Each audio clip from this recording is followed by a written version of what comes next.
नमस्कार सभी को, एक बार फिर से स्वागत है योगा डिक्शनरी में आपका।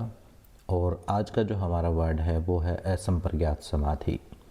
समाधि हमने समझा था बिल्कुल लीन हो जाना विषय के साथ, और सबीज समाधि का मतलब या सबीज या संप्रज्ञात समाधि का मतलब था कि उसमें कोई एक विचार, एक संस्कार, कोई एक मंत्र, एक भाव शेष रहता है। कोई एक लहर है, सब शांत हो गया लेकिन कोई एक चीज़ बची हुई है। लेकिन असंप्रज्ञात समाधि जो होती है उसमें, जिसको निर्बीज समाधि भी हम कहते हैं, मतलब यहाँ कोई बीज ही नहीं है, यहाँ कोई भाव नहीं है। ऐसी अवस्था जिसमें कोई भाव नहीं है, जिसमें कोई विचार नहीं है, जिसमें कोई अनुभव नहीं है, कोई ज्ञान भी नहीं है, कोई संस्कार नहीं है, कुछ भी शेष नहीं रहता। शून्य अवस्था होती है, शून्य चेतन अवस्था होती है।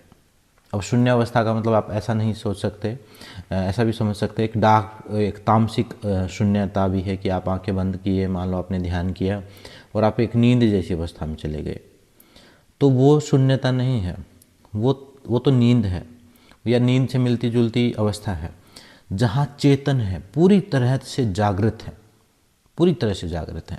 चेतन, अपना स्वयं का पूरा चेतन अनुभव है, वो पूरी तरह से जागृत है। कोई विचार नहीं है, कोई संस्कार नहीं है, कोई भाव भी नहीं है, कोई कोई इमेजिनेशन, कोई अनुभव भी नहीं है, सिर्फ शुद्ध चैतन्य मात्र है। और यही कैवल्य का मार्ग बताया गया है, जो मोक्ष का जो मार्ग है, यही अवस्था है।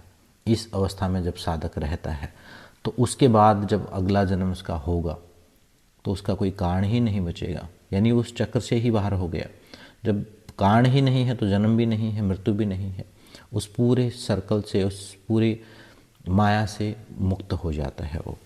जब संप्रज्ञात समाधि है, उसके बाद अगर कहीं कोई जन्म होता है तो उच्च कोटि का योगी, उच्च साधक आगे, क्योंकि एक भाव तो था, एक शेष, एक कुछ वजह तो थी दोबारा से उस साइकिल में आने की। लेकिन असंप्रज्ञात समाधि के बाद पूरी तरह कैवल्य, पूरी तरह मुक्ति हो जाती है, पूरी तरह संबुद्ध हो जाता है व्यक्ति। तो वह असंप्रज्ञात समाधि सबसे उच्च अवस्था मानी गई है ये। इसमें कोई बीज नहीं, कोई संस्कार नहीं, कोई विचार नहीं, कोई अनुभव नहीं, यहाँ तक ज्ञान भी नहीं, ज्ञान भी नहीं।